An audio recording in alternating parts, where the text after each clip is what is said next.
Just to remind you, in the first episode we showed both binding and wrapping methods and how we took a grass sample as a zero measurement. In the second video, we showed how crop samples were taken after 6 weeks of preservation and showed the results. The third video was about the question, can film binding really be cheaper than net binding? In this final episode, Roges, who joins us today, will share the outcomes of the forage analysis after 8 months of storage. And he explains what actually happens during the invisible preservation process behind these layers of film.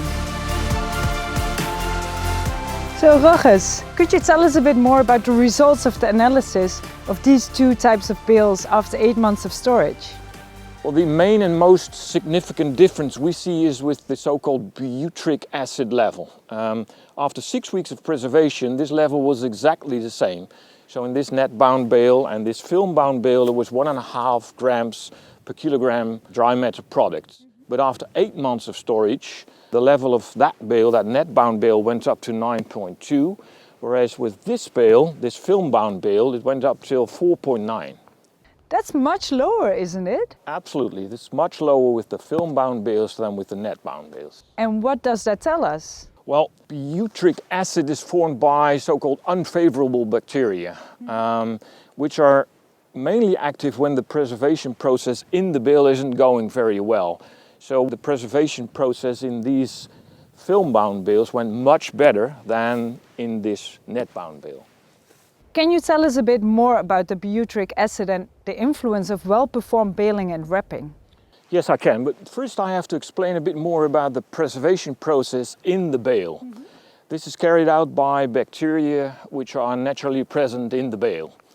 Well, every bale partly consists of sugar, protein, water, and in the beginning you have some oxygen in the bale.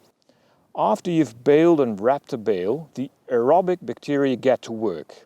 These are bacteria that need oxygen.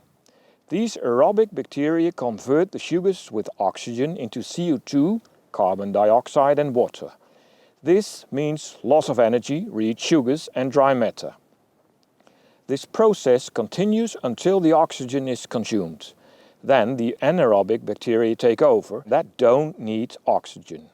They also use sugars but convert them into lactic acid and CO2. This process lowers the pH and increases the CO2 concentration. Ultimately, the preservation stops depending on the dry matter content.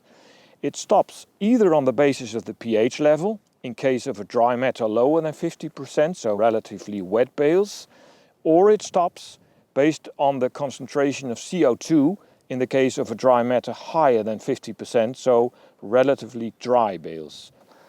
So once the preservation process is stopped, you have a very stable bale and it can be stored for months and months. Okay, but what about those butyric acid bacteria that you told me about? Yes, I'm going to talk about that now. You have various types of anaerobic bacteria, such as the butyric acid bacteria. And these are active when the good preservative bacteria you want, such as lactic acid bacteria, do not have the optimal conditions.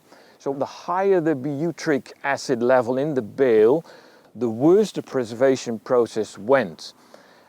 You see this especially when the storage period is longer. How do you ensure that especially the good bacteria are active in the bale?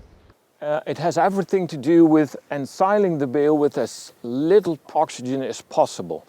Because the faster the aerobic bacteria consume the oxygen, the sooner the anaerobic bacteria can start their work and the less energy and dry matter it costs. And the result of this test showed that this process went better in the film-bound bales than in the net-bound bales.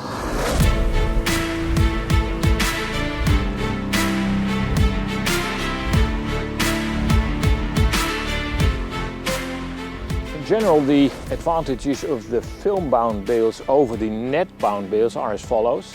First, more air is being pushed out of this bale. That's because in the bale chamber you pull an airtight film around the bale. It functions like an elastic band, so it's really squeezing, pushing the air out. Secondly, because of those layers of film around this bale, it's less susceptible to damage, which is very important because if there is damage on the bale, oxygen will come in and then the bale will rot and you can't use it as a farmer.